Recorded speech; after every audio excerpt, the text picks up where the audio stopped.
జగన్మోహన్ రెడ్డి పాపాల పుట్ట ఒక్కొక్కటిగా బద్దలవుతుంది. ఇప్పటికే వివేక హత్య కేసులో కోర్టు తీర్పు రాకపోయినా వీళ్ళు తప్పించుకు తిరిగినా అసలు హంతకులు ఎవరనేది రాష్ట్ర ప్రజలందరికీ తెలిసిన విషయమే. ఈరోజు వైఎస్ సునీత ఏదైతే ఒక ప్రెస్ మీట్ పెట్టిందో ఒక సంచలన ప్రెస్ మీట్ అని చెప్పొచ్చు. ఇప్పటి వరకు కొద్ది గొప్ప చాలామందికి ఎవరు చంపారనేది అనుమానం ఉంటే ఈ ప్రెస్ మీట్తో తేలిపోయింది. వివేక హత్య వెనుక ఖచ్చితంగా సొంత కుటుంబ హస్తం ఉంది. అందులో ఎటువంటి అనుమానం లేకుండా అవినాష్ రెడ్డి పాత్ర, భాస్కర్ రెడ్డి పాత్ర ఉంది. పరోక్షంగా జగన్మోహన్ రెడ్డికి వారికి సహకారం ఉందనేది ఇప్పుడు సునీత మాటలను బట్టి అయితే అర్థమవుతుంది. ఈరోజు సునీత చాలా స్పష్టంగా చెప్పింది, హంతకులందరూ మన మధ్యనే తిరుగుతారు, అయినా కానీ ఒక్కొక్కసారి మనం వాళ్ళని గుర్తించలేము అని చెప్పి చెప్పడం జరిగింది. అంటే ఒకప్పుడు వివేక హత్య జరిగినప్పుడు వాళ్ళ మీదకి రాకుండా వాళ్ళు తప్పించుకోవడం కోసం విశ్వ ప్రయత్నం చేశారు. దాన్ని తెలుగుదేశం పార్టీ మీదకి నెట్టాలని కూడా చాలా పకడ్బందీగా తీవ్ర ప్రయత్నం చేశారు. ఈరోజు ఆ సిబిఐ విచారణలోనే పూర్తిగా బట్టబయలైంది. అందులో ఎటువంటి టీడీపీ హస్తం లేదు. మరి ఎవరి హస్తం ఉంది? వాస్తవానికి ఒక కేసు ఏదైనా సిబిఐ ఛేదించాలి అంటే 3 నెలలు పడుతుంది, 6 నెలలు పడుతుంది, మహా లేట్ అయితే ఏడాది పడుతుంది. కానీ 5 ఏళ్ళు 6 ఏళ్ళు గడిచినా ఎందుకు కేసు ముందుకు గడవటం లేదు? ఆధారాలన్నీ స్పష్టంగా ఉన్నా, A1 నుంచి A10 వరకు నిందితుల జాబితా ఉన్నా ఎందుకు వారందరినీ అరెస్ట్ చేయటం లేదు? కేవలం పలుకుబడి లేని వాళ్ళని మాత్రమే అరెస్టు చేసి అసలైన రాజకీయ పలుకుబడి ఉండి అసలైన సూత్రధారులను ఎందుకు అరెస్ట్ చేయటం లేదు? ఈరోజు అవినాష్ రెడ్డి అరెస్టును అడ్డుకుంటుంది ఎవరు? దేశ చరిత్రలోనే మొట్టమొదటిసారిగా సిబిఐ ఒక వ్యక్తిని అరెస్టుని చేయడానికి వెళ్ళి చేతులు ఊపుకుంటూ ఖాళీగా వెనక్కి తిరిగి వచ్చిందంటే ఒక ఆంధ్రప్రదేశ్లో మాత్రమే. ఎందుకని ఆ రోజు హైడ్రామా క్రియేట్ చేశారు. పోలీసులు, రాష్ట్ర పోలీసులను అడ్డం పెట్టుకుని సిబిఐ అధికారులనే బెదిరించే పరిస్థితి. ఇక ఈరోజు జగన్మోహన్ రెడ్డి కొన్ని ప్రశ్నలకు సమాధానం చెప్పాలి. నువ్వు మాట్లాడితే చిత్తశుద్ధి చింతకాయ పచ్చడి అంటావు కదా, మరి ఈరోజు సునీత అడుగుతుంది, నీ సొంత కుటుంబంలో ఏమైందా చిత్తశుద్ధి? నువ్వు సమాధానం చెప్పాలా? నువ్వు అడిగిన చిత్తశుద్ధి నీ సొంత కుటుంబంలో ఏమైంది? సాధారణంగా ఇంట గెలిచి రచ్చ గెలవాలంటారు. నువ్వు ఇంట ఓడిపోయావు, రచ్చ ఎలా గెలుస్తావు? ఆ రోజు వివేక హత్య కేసులో మొట్టమొదటిగా గొడ్డల పోటు అని చెప్పింది నువ్వే కదా, కానీ అప్పటికి అది బాహ్య ప్రపంచానికి గొడ్డల పోటు అని తెలియదు. మరి నీకెలా తెలుసు? నీ సాక్షిలో గుండెపోటు అని ఎలా పడింది? నీ సాక్షికి గుండెపోటు అని చెప్పింది ఎవరు? ఈ ప్రశ్నలు ఈరోజు సునీత అడిగింది, సమాధానం చెప్పాలా? సునీత అడిగింది 100% నిజం. వివేక హత్య కేసులో జగన్మోహన్ రెడ్డిని కూడా సిబిఐ విచారణ చేయాలి. ఎందుకు విచారణ చేయాలి అంటే అసలు గొడ్డలపోటు అని ఎవరు చెప్పారు? అప్పటి వరకు ఎవరు గొడ్డలపోటు అని చెప్పలేదే. పోలీసులు చెప్పలేదు, వైద్యులు చెప్పలేదు, ఏ ఫోరెన్సిక్ ల్యాబ్ చెప్పలేదు. మరి జగన్మోహన్ రెడ్డి మీడియా ముందుకు వచ్చి గొడ్డలపోటు అని ఎలా చెప్పాడు? అంతకుముందు సాక్షిలో గుండెపోటు అని ఎలా రాశారు? కాబట్టి సిబిఐ విచారణ చేస్తే అసలు జగన్మోహన్ రెడ్డికి గొడ్డలపోటు అని చెప్పిన వ్యక్తి ఎవరో తెలుస్తుంది. ఆ చెప్పిన వ్యక్తిని పట్టుకుంటే గొడ్డలపోటు వేసింది ఎవరో కూడా తెలుస్తుంది. ఇప్పటికే గొడ్డలపోటు వేసింది ఎవరో, దానికి సుపారీ ఇచ్చింది ఎవరు అనేది సిబిఐ అన్ని కళ్ళకు కట్టినట్టు చెప్పింది. అవినాష్ రెడ్డి తండ్రి ఎక్కడున్నాడు? ఇప్పుడు జైల్లో ఉన్నాడు.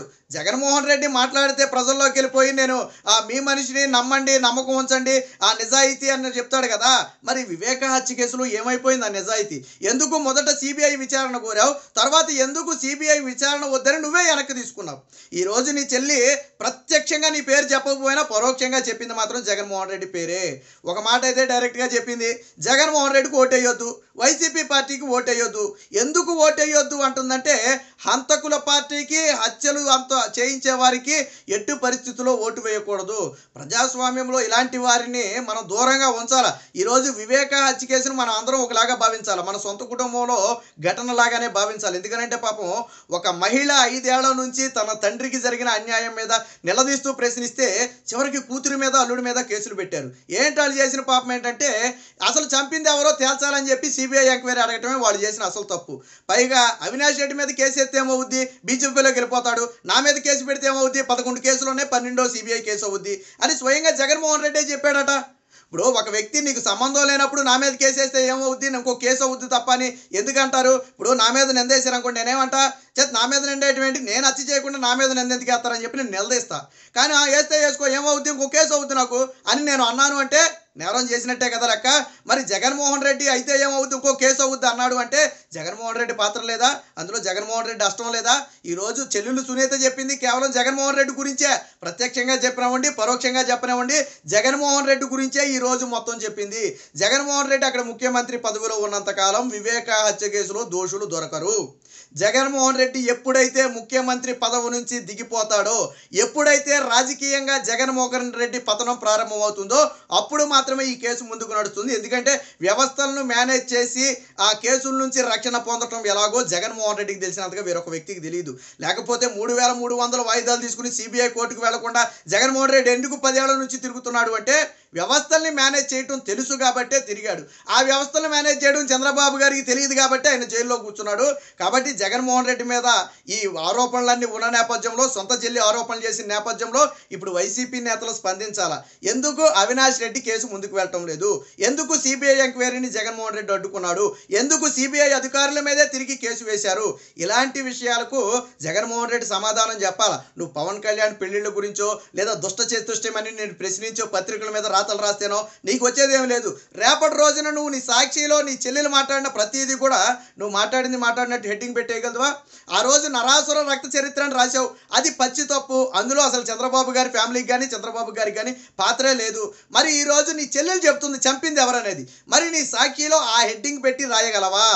అలాగే భారతీరెడ్డి పాత్ర ఉందనేది కూడా ఇందులో ప్రత్యక్షంగా కానివ్వండి, పరోక్షంగా కానివ్వండి వైఎస్ సునీత చేస్తున్నటువంటి ఆరోపణ.